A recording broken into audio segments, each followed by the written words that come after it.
What's good? We back.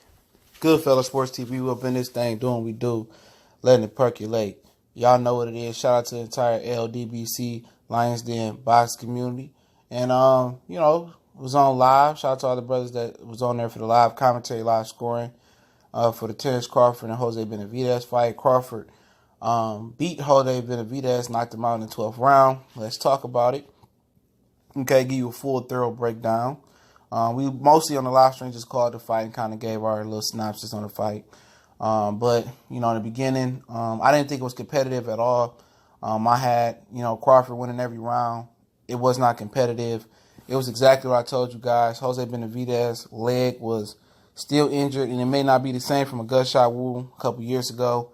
And pretty much he didn't have the legs, the speed. He hadn't fallen on that level of competition to even be close to fighting with Bud Crawford. And that showed throughout the whole fight. Bud had a little bit of problems gauging distance and getting a comfortable distance, like he said after the fight. And yeah, he was a little bit uncomfortable because of David Benavidez's range and height. Even though Crawford had the longer arms, Benavidez had about a 3 or 4 inch height advantage. But once Crawford got into that groove about round 3 or 4, it was all she wrote. I felt that Crawford could have stopped him anywhere from the 6th round to when he stopped him in the 12th round. The speed difference was night and day. Just the power difference was night and day. The overall ring IQ was night and day. I mean, Benavidez wasn't competitive in no department other than taking punches to the face and taking punches to the body. And that's what happens when you just bum bash your whole career and you step up to a real trio elite fighter or a real contender. You get blew out the water. People were telling me how he was a top 5, top 6 welterweight based off what? He had a gift decision versus Mauricio Herrera, and that's it. And that's before the knee injury. These guys at Top Rank and these other promotional companies and entities like PBC, they be selling y'all some BS, man. Okay? Y'all be thinking these guys are after looking at highlights and not looking at the film and learning their history and looking at the resume. Y'all be thinking these guys are real trio contenders. And he wasn't. You know what I'm saying? He was all talk. He pumped all smoke and didn't back up none of the smoke he talked. I'm tired of these fighters, man. They do all this rah-rah, all this tough tone talking. Shout out to my Detroit bros. They do all this tough talking, get in the ring and put in a piss their pants to put on a shitty performance like that. No, it was not a good performance, or you did not compete, Jose Benavidez. You got washed. This dude toyed with you for about 6 straight rounds, from the 6th round on for real, when he could have took you out at any given time. He stretched that fight off. He carried you longer than you need to be carried. His body shots, you was feeling them in your kidneys. Your ancestors was feeling them shots. The body shots. He was patting you on the face easily.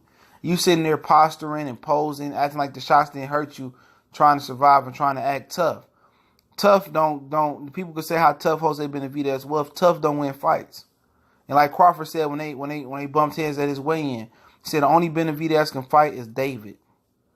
And Jose can't fight. Little big brother can't fight. And tonight, I'm disappointed in his performance.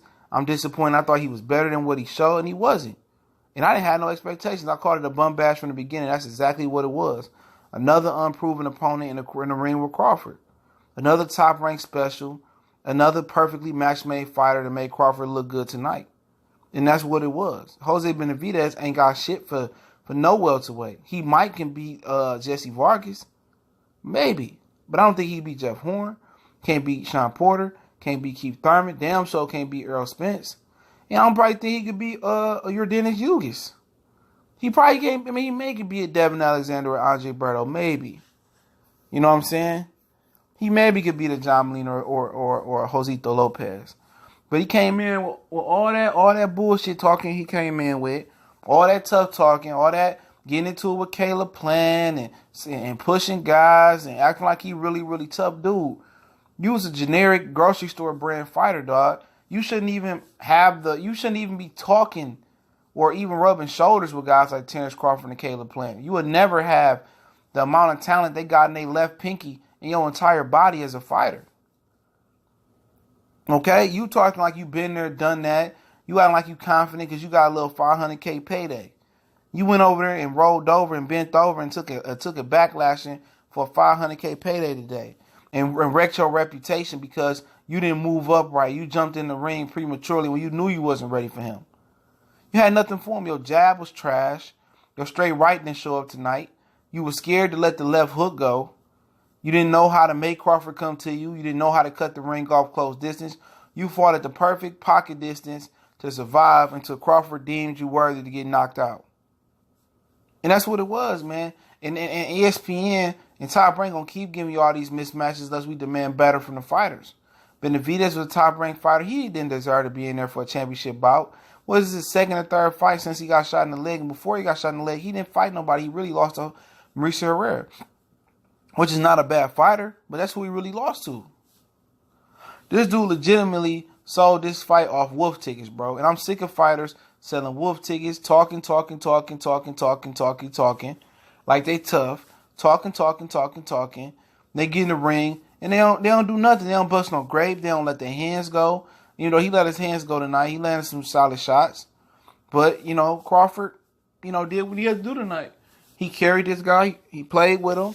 And, you know, speed was different. The ring IQ was a difference. The punching power was the difference. Everything was the difference. Crawford lacked in no department other than height. Because he had the longer arms than Jose Benavidez. And people telling me how good Jose Benavidez is. And I don't want to hear nothing about the leg injury because I warned y'all about the leg injury. I warned y'all that his resume indicated that he hadn't beat anybody. You know, you can't just say this dude bum-bash of 15, 20 opponents and then all of a sudden he ready for Terence Crawford. No, it don't work that way. You got to move up the right way. And when you move the right way, if you're good enough and you pass those tests, each one of them battles is going to make you better for the next test, okay? And I'll talk about some of this stuff towards the end individually tomorrow. A lot of the people was saying in the comment section on our live stream, and people hit me up on Instagram and hit me up on Facebook, and a lot of people make comparisons on threads about Terence Crawford and Errol Spence. A lot of people, you know, use this fight as a gauge. I think Crawford didn't show everything he had in his arsenal tonight. So I'm not going to really use this as a gauge to say who will win, who will lose that fight. But like I say, when Terence Crawford fights bigger guys in stature or maybe in weight, he tends to move more. You know what I'm saying? He tends to move side to side, you know, and the fighters that he fought that's bigger, like Postal, like Delorme, like tonight Jose Benavidez, they were not able to close distance or they were not able to punch on the move. They need to be set when they punch, and Crawford takes advantage of that. Crawford has significant speed advantage, and he's a hell of a fighter. And, you know, Errol Spence will bring a different dynamic to the table as far as, you know, cutting the ring off and going to the body. So that'd be a cat-mouse game of distance between Errol Spence and Terence Crawford. But I said it from the beginning that I just knew that Errol Spence was just too much for him, especially where Errol Spence improved his jab. Errol Spence is just a different monster, a different caliber of fighter. He's also 3 years, I think 3 or 4 years younger than Terence Crawford. I think it's 3 years. I think he's a better puncher. I think Crawford is a superb fighter. He got a lot of special effects, good hip movement, slicker head movement fighter. It'll be a good fight, you know. But I obviously don't think ESPN believes Terence Crawford is ready for that battle yet. I think he needs some more title defenses to make sure he's 100% battle ready and his body hardened for that battle. And if that fight happened tomorrow, I've said it before, and I don't think it's going to change tomorrow or 3 years or 2 years down the line, unless something significantly physically happens to him, that Earl is going to abuse him. I'm just telling you. I mean, you can call it a 50-50 fight, and I think it could be a 50-50 fight. It surprised me if Terence beat him, you know, but like I say, in my opinion, styles make fights, and I think, you know, Terence Crawford get drugged. I said that from day one, and ain't nothing led me to change my mind tonight. And, you know, this is what I believe. And was I surprised that Terence Crawford did not call out Errol Spence after the fight? No. And everybody you gonna get these dudes channels that's gonna sugarcoat the shit. They gonna sugarcoat it. They gonna water it down. They gonna try to downplay it. They gonna try. Look, man, right here, man. If you don't get nothing else, you get the real shit right here, man. And I told you, dudes, it's not his decision, okay? It's not Terence's decision to do what he do with his career. When you read that article and these dudes was popping off saying that Terence Crawford called out Errol Spence and he going to have to fight him, no, he did not call out Errol Spence. He didn't call him out. In that article, it was Bomac begging Todd DeBuff the president over at Top Rank to make the Errol Spence and Terence Crawford fight happen tonight. Who did Terence Crawford call out tonight? He said anybody with a belt. He said, it's up to my promoter, Bob Arum. He called out Bob Arum before he said Keith Thurman, Sean Porter, or Errol Spence' name. He was never going to say Errol Spence' name because it's not his decision. It's already, what's understood don't need to be spoken. And what's understood is they know when and when they're going to take that Errol Spence fight. And that Errol Spence fight, ain't no time soon. Trust me. Anybody that's guaranteed $3.5 million as a minimum per fight in their second fight or their new deal, you think they really want to risk his market value versus Errol Spence in the second fight? No, they don't. That fight is probably a year or two down the line. That's the 2020 fight. Okay, and people say, well, what are they going to do for Crawford opponents? Hey, man, y'all been eating these Crawford opponents up so far. Y'all been eating these caliber of Errol Spence opponents up so far. Y'all can sit through it for 2 more years. That's how they look at it. Y'all can sit for it for 2 more years. You know what I'm saying? Really it is what it is. It benefits Terence Crawford to stretch this out. Because Errol Spence is not going to be able to make this weight forever. It's going to become more opportunity for Errol Spence to move up. You got Canelo. You're going to have some vacant belts of Jamal or Jamel and Jared Hurd move up after they unify next year. So it's going to be money moves that Errol going to need to jump on. For Terence Crawford, 147 might be it. This man's 31 years old.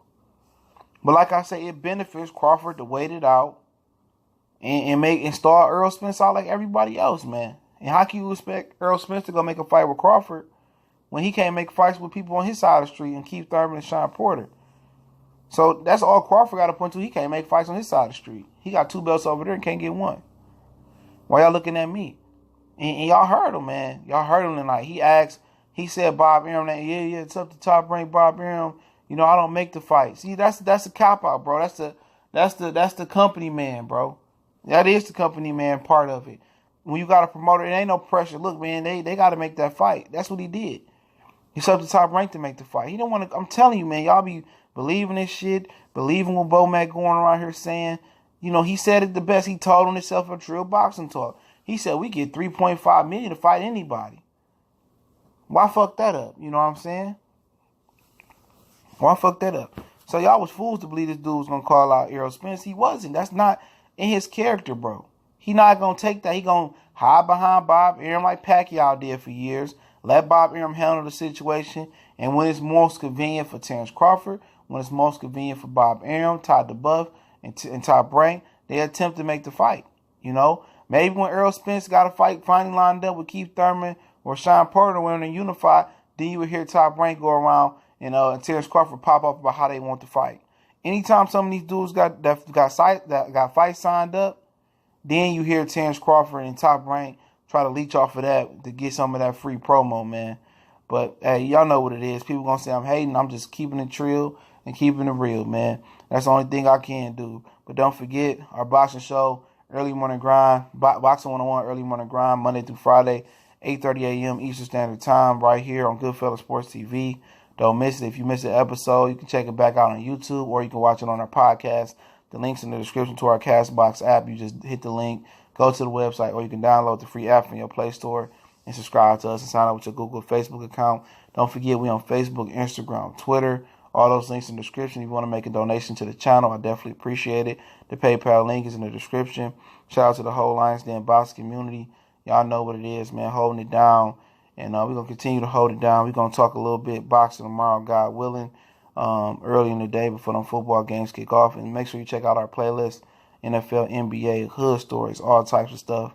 And show love and much blessings.